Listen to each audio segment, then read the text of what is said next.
My beloved brothers and sisters in Islam, one of the greatest struggles people face in today's world, silently, inwardly, daily, is overthinking.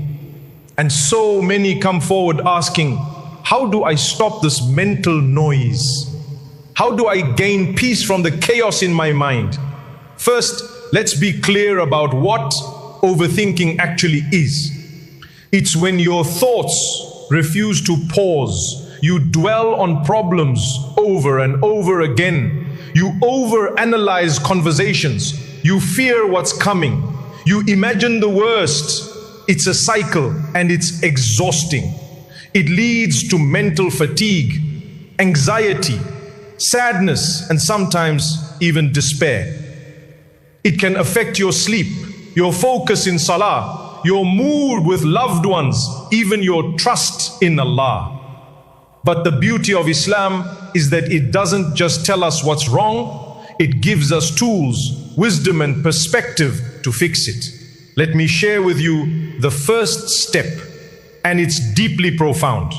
Understand that time in this world is made up of only three parts. The past, which has gone and cannot be changed. The future, which hasn't yet arrived and is not in your hands. And the present moment, the only thing you truly have power over. So what should the believer focus on? The present. Our righteous predecessors used to say, be the child of your moment, be the son of your day. Meaning, don't carry the weight of yesterday. Don't fear the shadow of tomorrow. Be fully present with what Allah has placed in front of you now. If you've made mistakes in the past, don't let shaitan trap you in guilt and shame. Repent, seek forgiveness, learn, let go. Your past does not define your future unless you choose to live in it. If you're anxious about what lies ahead, your rizq, your marriage, your career, your health, remind yourself, the future is in Allah's hands. And there is no one more merciful, more wise, more caring than Him. Why let your mind swim in what hasn't even happened yet? Now some people may ask, well, is there no healthy kind of worry? Yes, there is one, and it's beautiful. The only concern a believer should carry about the future is the concern of the hereafter. The day we stand before Allah, that's the worry that purifies you. That's the type that brings goodness. Everything else, let it go. Let your heart breathe. Let your mind rest. Trust that Allah will not abandon you. Live in the now. Do your best and leave the rest to Him. This is the first and one of the most powerful steps to overcome overthinking. Another powerful key to overcome overthinking, and one of the quickest ways to calm the restless heart, is to practice gratitude. Yes, just gratitude. Be grateful.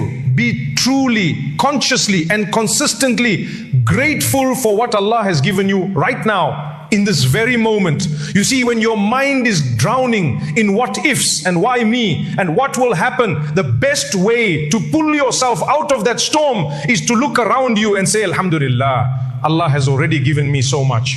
We often think too much because we feel we don't have enough, or we fear losing what we have. But the moment you shift your focus from what's missing to what's already there, you begin to taste peace. Start here. Alhamdulillah that you are a Muslim. Alhamdulillah that your heart believes in La ilaha illallah. That's already a treasure beyond this world. Everything else in life, wealth, health, respect, status, comes and goes. But your deen, that's the only thing that truly stays. That's what you need to protect. That is the greatest blessing of all. If you woke up today and in the early morning you raised your hands and made a dua, if you opened the Qur'an and read even a few verses, if you said astaghfirullah sincerely even once, then you're blessed. You've already started your day with something most people ignore. But we often forget because we compare ourselves with others. We scroll on social media and suddenly our life feels too small, too boring, too slow. We hear of six-figure salaries, fancy degrees, job titles that sound like success, and we feel less. Some feel unworthy because they don't have 1 million followers or viral videos. But ask yourself, is that the standard Allah has set for success? The Prophet ﷺ told us something remarkable. He said, whoever wakes up in the morning, feeling safe in his home, healthy in his body, and has food for the day, it is as if the whole world has been given to him. Subhanallah. So ask yourself, did you wake up in a safe environment today? Did you open your eyes and find your body functioning? You can walk, you can breathe, you can think. Did you eat something this morning, or no, you will later today? Then you are living like a king, even if you don't realize it. Wallahi, most of us are blessed in ways kings of the past could only dream of. But the dunya convinces us otherwise.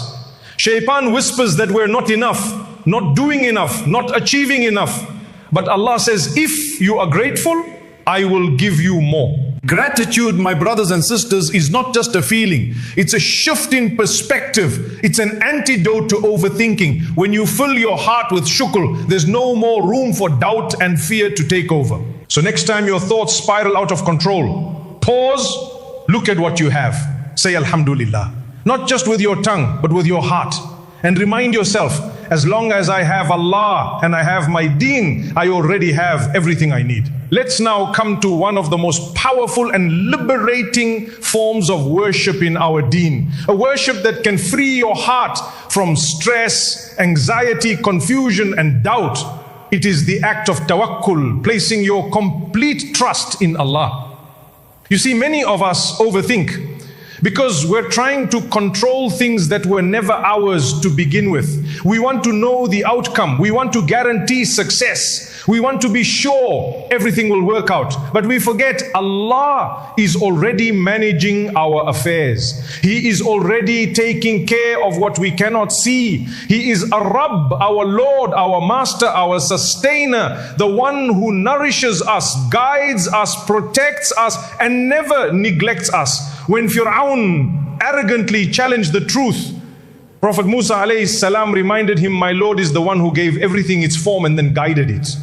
When Prophet Nuh alayhi salam was building the ark on dry land, ridiculed by his people, he continued. Why? Because his trust wasn't in what made sense to the people. His trust was in Ar-Rabb, the one who guided him.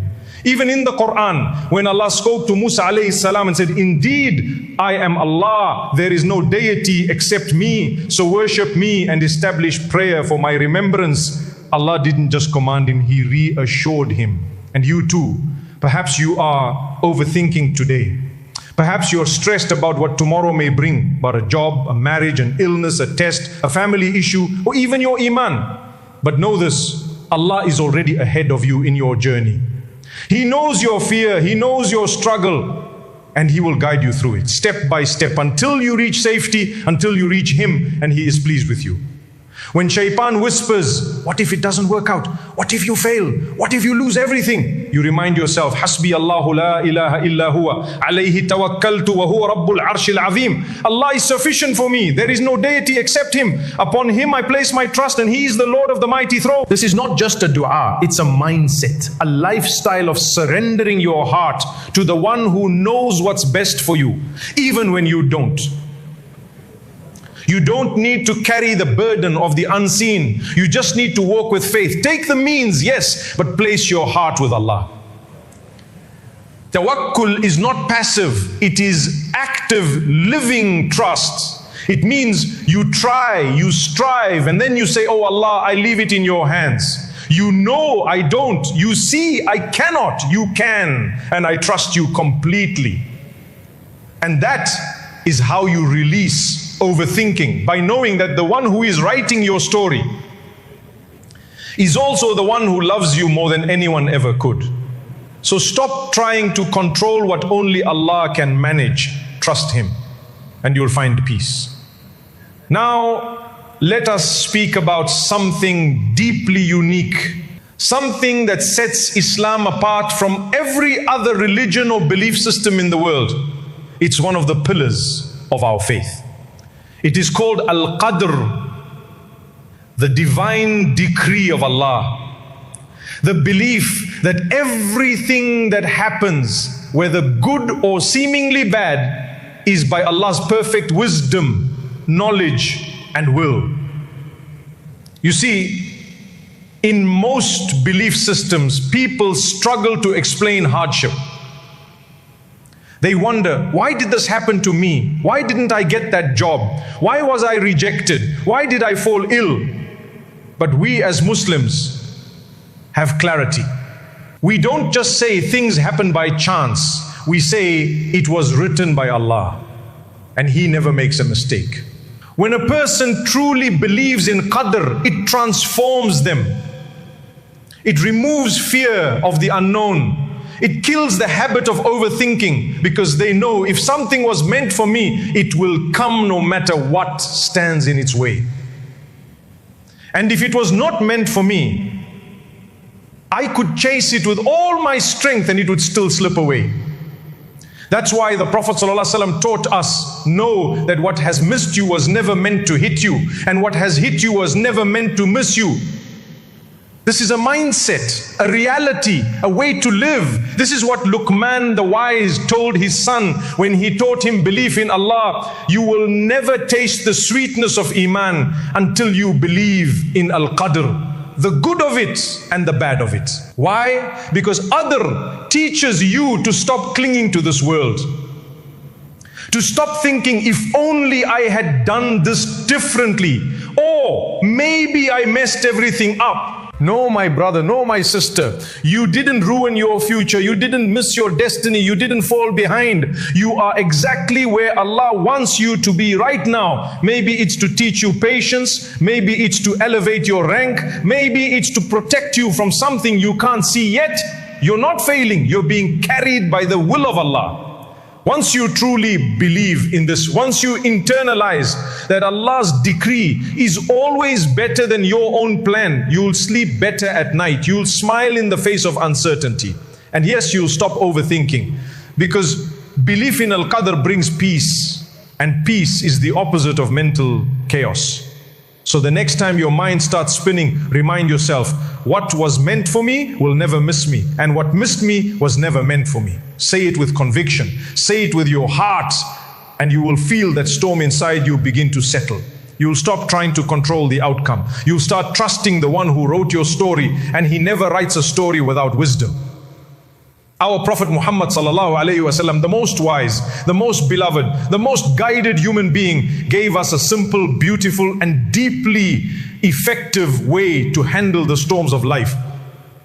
When something happens, when you're hurt in a relationship, when your finances collapse, when you're diagnosed with something difficult, or when things simply don't go the way you hoped, don't drown in overthinking. Don't get trapped in endless analysis. Instead, the Prophet ﷺ taught us a powerful phrase to say, قَدَّرَ اللَّهُ وَمَا شَاءَ فَعْلَ. Allah has decreed it, and whatever He wills, He does. That's it, subhanallah. Say it and surrender. Let your heart settle in the knowledge that this was written by the one who loves you more than your own mother. That He never writes something in your life except with purpose, mercy, and wisdom. You see, when we overthink, we often replay scenarios. If only I had spoken earlier. If I had just chosen a different job. If I had married someone else. If I had studied something different. If I didn't make that one mistake. But the Prophet ﷺ warned us, do not say, if only I had done this or that. For indeed, if opens the door to the work of shaitan. Why? Because the word if traps you in an endless spiral of regret and doubt. It makes you question the plan of Allah. It makes you believe you were in control when you never truly were. And it slowly chips away at your iman, your peace, and your ability to move forward. The if only mindset doesn't fix anything. It just makes the pain heavier. It fills your heart with blame, self-loathing, and what ifs that never end. It opens the door to shaitan to, you're a failure, you missed your chance, you ruined everything. But Islam shuts that door completely. Our deen teaches us not to overthink the past, not to drown in regret. It teaches us to say, Qaddarallahu wa ma sha'a fa'ala. Allah decreed it, He does what He wills. And that's where peace begins. So next time you're hit by something unexpected, a heartbreak, a rejection, a missed opportunity, don't replay it in your mind 100 times. Don't scroll through old messages. Don't wish to rewind time. Pause and say it with belief, with submission, with surrender. Allah decreed it and He does what He wills. Let those words close the door on shaitan. Let them be your shield against the fire of overthinking. The simple phrase is one of the treasures of our faith. And subhanallah, only in Islam do we find something so beautifully practical and spiritually healing. It's not just about saying the words, it's about living the reality. What's written for me will reach me. What has passed me was never meant for me. And my Lord never makes a mistake. So my dear brother, my dear sister, let go of the ifs. Let go of the endless over-analyzing. Let your heart rest in the hands of Ar-Rahman, the most merciful. Say, Qaddarallahu wa ma sha'a fa'ala, and walk away with peace. This is how Islam teaches us to overcome overthinking, with faith, with perspective, and with surrender to the one who knows best. Let me end with a simple example, something you can picture in your mind, something to help you understand how to stop overthinking and find peace in your journey. Imagine you're about to explore a dark, unfamiliar cave. You're not alone, you're with a guide, but not just any guide, someone who's been doing this for 25 years. He's led hundreds of people safely in and out of this cave before. He knows where the rocks are loose. He knows which tunnels are safe and which paths are dangerous. He's calm, experienced, confident. Naturally, as you step inside the cave, it's dark, it's cold, and you start to feel afraid. A rock falls from above, a bat swoops past your face, your heart races, but your guide looks at you and says, don't worry, this is normal, I've seen it all before. Just stay close, follow me. You may still feel a bit anxious, but you trust the guide. You believe that as long as you stick with him, you'll make it through. You'll come out safe on the other side. Now, Allah belongs the highest and most perfect example. But reflect on this deeply. In this life, we're all walking through the unknown. There are dark tunnels, unexpected problems, things that scare us and shake us. We worry, we stress, we don't know what's next. But Allah is our guide. He's not just experienced, He's all-knowing. He doesn't just guess, He knows every outcome. Follow His commands, stay close to His book, walk in the footsteps of the Prophet Muhammad sallallahu alaihi wasallam. But if you choose to ignore the guide, to do things your own way, to reject the commands, to turn your back on Allah, then like the person in the cave who wanders away from the guide, you're lost. You're in the dark, all on your own, and anything can happen. And who will help you then? So trust Allah. And if something troubles you, worries you, stresses you out, don't overthink it. Don't analyze it to the point of breaking. Instead, raise your hands. Turn to the one who sees what you don't. Cry to Him. Speak to Him. Make dua. Ask for clarity. Ask for relief. Ask for guidance. Instead of spending hours going back and forth in your head, what if I said this? What if I had chosen that? What if it never gets better? Spend that time in dua. Spend that time thanking Allah for how far He's already brought you. Spend that time reconnecting with the only one who holds your future in His hands. That is far better for your heart, far better for your mental health, far better for your iman. It will calm your thoughts and heal your soul. Because once your heart is connected to Allah, once you've surrendered the matter to Him, there's nothing left to overthink. And so we ask Allah, oh Allah, grant us peace in our minds and contentment in our hearts. Guide us through the dark places in life. Let us walk closely behind your light. Protect us from the traps of overthinking and help us trust you fully. Grant us goodness in this life and the next. Ameen.